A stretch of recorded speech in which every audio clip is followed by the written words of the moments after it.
Welcome back to more Sip the Tally. I appreciate you guys coming through. And what we're gonna do today is, since wide receiver play is the talk of actually the league, and it's the new diva position. Well, it's not the new diva position. Wide receivers been divas, but it's the new it position in the NFL. And a lot of wide receivers come into the NFL ready to play simply because nowadays kids start playing 7-on-7 at probably 7 years old. So when they're not with their team throughout the whole summer, they're doing 7-on-7. And if you don't know what 7-on-7 is, it's basically football without the lineman. It's all passes. Some instances they'll throw a run in there, but run is really not a part of 7-on-7. It's all your passes. And coaches, high school coaches, use it to work on their passing offense. 7-on-7 specified teams use it just to showcase the individual talent. So there are two different types of 7-on-7, but still, nevertheless, kids are playing 7-on-7, doing 7-on-7, probably from the age of 7, 8, 9, 10. And more parents will let their kids do 7-on-7 before they play tackle football because there's technically no tackling in it. But that's why more receivers have come into the league ready, and the draft classes at the receiver position are getting deeper and deeper and deeper. And so what I did was, and I'm going to show you my pre-draft rankings. And this graphic I'm going to put up here is based off college film and how I felt going into the draft. And that's this list. And technically this list was on my other channel, or Sip the Tally. But, we over here now. And so I had George Pickens number 1, Garrett Wilson at 2, Drake London 3, Olave 4, Jameson Williams 5, Burke 6, Jahan Dotson 7, Calvin Austin 8, John Michie 9, and Tyquan Thorne 10. And that was my pre-draft receiver, rankings based off what I saw in college and different stuff they did. So what I want to do now is talk about, since these guys have been drafted, who the guys I think are the top 5 guys that are going to be productive this year, leading up to who I think will be the best rookie in this 2022 draft class. All right, so number 5 on my list, and ironically he's number 5 in this picture, is Drake London. And for this evaluation, I'm looking at the depth chart. How fast do I think they'll be on the field? Whether they'll be a starter, whether they'll be a number 3 guy, whether they'll be a total backup. And the most important part I'm looking at is not only that, but not most important, but the equally important part I'm looking at is the quarterback play. So Drake, I have him at number 5, and let's take a look at the depth chart.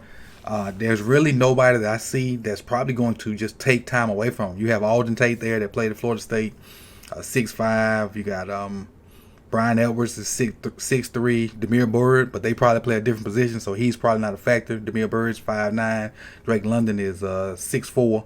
So Bird's probably be a slot guy. London's going to be an outside guy. So there's nobody on this roster. There's Geronimo Allison, an older guy. There's nobody really on this roster that I think is going to stop him from playing immediately. So now you look at it with him and Kyle Pitts. They're option 1 and 2, like off the gate.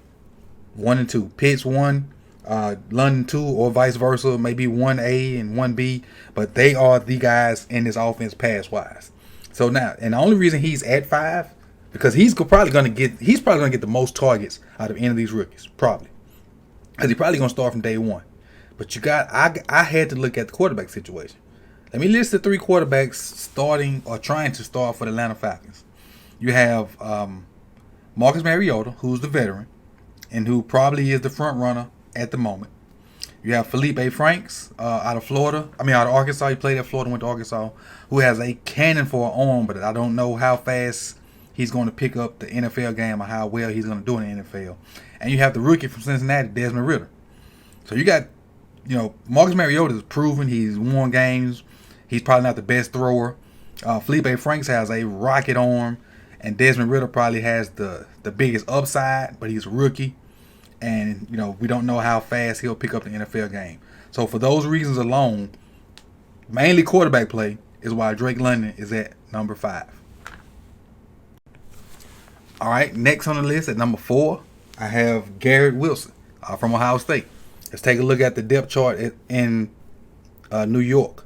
You got Garrett Wilson. You have Elijah Moore. You have Denzel Mims, who probably not a factor. Moore's probably a factor than anything. Had a great catch today too. You got Corey Davis there. You got Braxton Berrios in the slot, who kind of had a decent year last year. So Wilson's going to come in, and he don't have to be the number one guy. So he's not going to be, Corey Davis will probably start. Corey Davis got drop problems, so Wilson will probably take that job ASAP if you don't have it before the season starts. So he's in a situation where there are other guys there, and they won't be able to focus just on him unless he just shoots off like a rocket. As far as not running, but as far as his production. So he can settle in and get catches and be under the radar for 4 or 5 weeks and get off to a hot start and then build from there. Another thing is, even though they at quarterback, even though they have the young guy, I'm trying to think his name, Zach Wilson, and Zach Wilson's going to be the starter. But at any point, if Zach Wilson gets hurt or it needs to be pulled for whatever reason, you bring in Joe Flacco. And Flacco still throws a beautiful deep ball. And Wilson's specialty is going to get deep balls.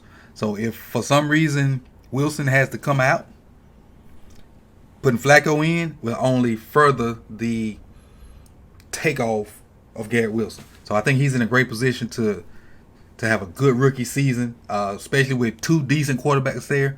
And in the situation he's in, he probably won't start off the season as number one guy, but he'll eventually be that, because even if he's the number one outside receiver, you still got Berrios that can play, and you still got number 8 for them. I just called his name, Elijah Moore.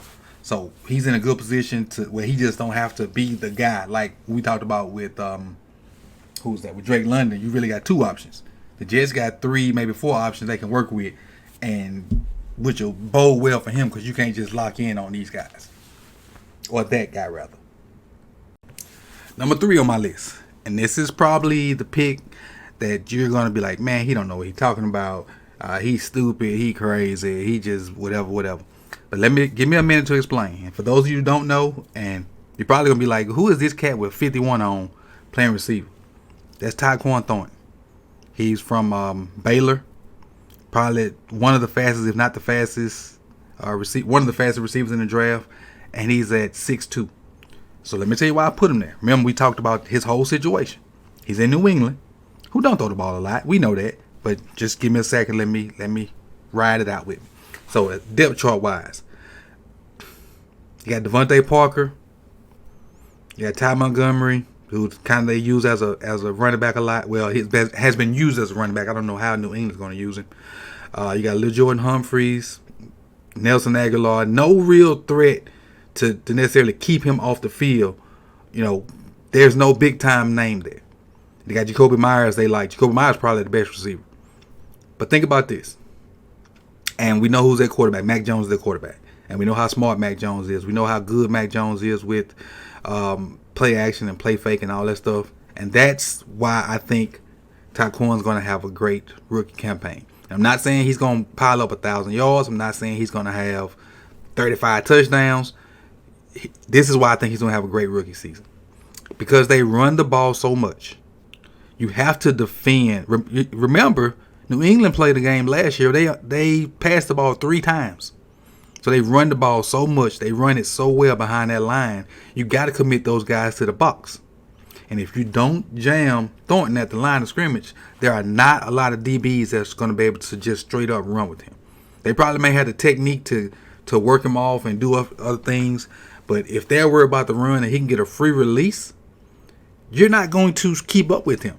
And because New England runs the ball so well, the play action game with this guy running deep post or deep crosses is going to be crucial. And am I saying he's going to get 1,000 yards? No. I'm saying he's going to have a good 700-ish. But his yards per catch is going to be through the roof because of that play action game. They'll use Jacoby. Jacoby will be the number 1 guy and do a lot of the stuff. But they shots, this cat on the field. All right, number 2 on my list, Chris Olave. Looking at the depth chart, he has, and I'm just going to speak on the notable guys the Saints have. Michael Thomas is coming back after probably not playing for the past 2 years for the most part. They have Jarvis Landry now. Callaway's not bad. And Tyquan Swift is not bad also. So you got Michael Thomas at 6'3", Tyquan at 6'2". You got what's the other night? Jarvis at 5'11", who's probably gonna be the slot. Then you got Chris Olave. Now, the reason I got him at number 2 is because he's going to be so far under the radar. You have to pay attention to Michael Thomas. Now they've added Jarvis Landry in the slot. You got to pay attention to him. Olave is going to get a lot of one-on-ones. And if you know, like I know, what he did in college, it is tough to guard him one-on-one because he had a lot of one-on-ones he had Wilson on the other side. So the way he works the sideline with his toe drag swag, the way he comes off routes at that burst and then can get in and out of breaks, when he get one-on-one matchups, he gonna win them. Versus any average to below average corner, he's gonna win them one-on-one. Now the top guys, if he have to go against them, which he probably won't because Michael Thomas will have them, Jarvis Landry will have them. The average to below average cornerbacks that got to guard Chris Olave, you gonna eat their lunch. And that's why I think he's going to be the second most productive rookie out of this draft class. His situation is great. The only thing that can bar him from, the only thing I think that can stop him from being productive is if Jameis results back to the old Jameis. And even if he does result back to the old Jameis, he still gonna get opportunities because the year Jameis had the terrible year in Tampa Bay, he still threw 30 touchdowns, but he had 30 interceptions also. So Jameis was getting the ball out. Jameis can throw the ball, and he's been better since he got the LASIK surgery on his eyes. He was having a phenomenal year last year until he got hurt. And barring a mental farts from Jameis and him being hurt, this is going to be your number 2 most productive rookie for 2022 for the 2022 season. So my number 1 guy ain't changed. I had him as the number 1 guy preseason for various reasons. I'm not preseason, pre-draft for various reasons. Word on the street, word in the, not the street. When I say street, I'm probably referring to the Twitterverse. Word on the Twitterverse that he's already surpassed Claypool. We've seen the catches and the stuff in practice so far. Can't wait to see him in the game, even though he plays for the Steelers. But I ain't gonna go on. I don't care about the roster. I don't care about the quarterback. I don't care about the only way he is not the most productive rookie out of this class is if he get hurt or he gets suspended. I don't even need to go into the particulars of the Steelers roster, their makeup, their draft, their depth chart, who's gonna play quarterback for them. Certified dog right here, and I'm gonna stand on what I said before the draft. He was the best receiver in the draft. He's gonna show he was the best receiver by the end of this rookie, or by the end of his rookie year. So those are my top 5 guys. Like I said, I'm not gonna even try to sell you on George Pickens. George Pickens is a certified dog, and he's gonna show that. And I'm gonna stand on what I said for the pre-draft process. This is Coach Evans with Morris at the Tally. I appreciate you guys spending this time with me, and I'll see you soon. Make sure you like, comment, and subscribe. Peace.